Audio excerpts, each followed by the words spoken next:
TV7 ಕನ್ನಡಕ್ಕೆ ಸ್ವಾಗತ.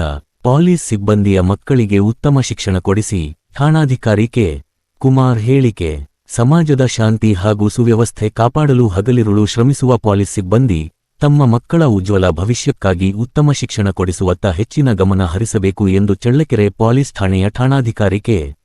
ಕುಮಾರ್ ಕಿವಿಮಾತು ಹೇಳಿದರು. ಚಳ್ಳಕೆರೆ ಪೊಲೀಸ್ ಠಾಣೆ ವ್ಯಾಪ್ತಿಯಲ್ಲಿ ನಡೆದ ನಿವೃತ್ತಿ, ವರ್ಗಾವಣೆ ಹಾಗೂ ಪೊಲೀಸ್ ಸಿಬ್ಬಂದಿಯ ಮಕ್ಕಳಿಗೆ ಪ್ರತಿಭಾ ಪುರಸ್ಕಾರ ಕಾರ್ಯಕ್ರಮದ ಅಧ್ಯಕ್ಷತೆ ವಹಿಸಿ ಅವರು ಮಾತನಾಡಿದರು. ಪೊಲೀಸ್ ಇಲಾಖೆಯಲ್ಲಿ ಕರ್ತವ್ಯ ನಿರ್ವಹಿಸುತ್ತಿರುವ ಪ್ರತಿಯೊಬ್ಬ ಸಿಬ್ಬಂದಿಯೂ ತಮ್ಮ ಮಕ್ಕಳಿಗೆ ಉತ್ತಮ ಶಿಕ್ಷಣ ಕೊಡಿಸುವ ಮೂಲಕ ತಾಲೂಕು, ಜಿಲ್ಲೆ ಹಾಗೂ ರಾಜ್ಯಕ್ಕೆ ಕೀರ್ತಿ ತರುವಂತೆ ಪ್ರೋತ್ಸಾಹಿಸಬೇಕು. ಮಕ್ಕಳು ಉತ್ತಮ ಅಂಕಗಳನ್ನು ಪಡೆದು ಶೈಕ್ಷಣಿಕವಾಗಿ ಸಾಧನೆ ಮಾಡಲು ಇಂತಹ ಪ್ರತಿಭಾ ಪುರಸ್ಕಾರ ಕಾರ್ಯಕ್ರಮಗಳು ಪ್ರೇರಣೆ ನೀಡಲಿವೆ ಎಂದು ಹೇಳಿದರು.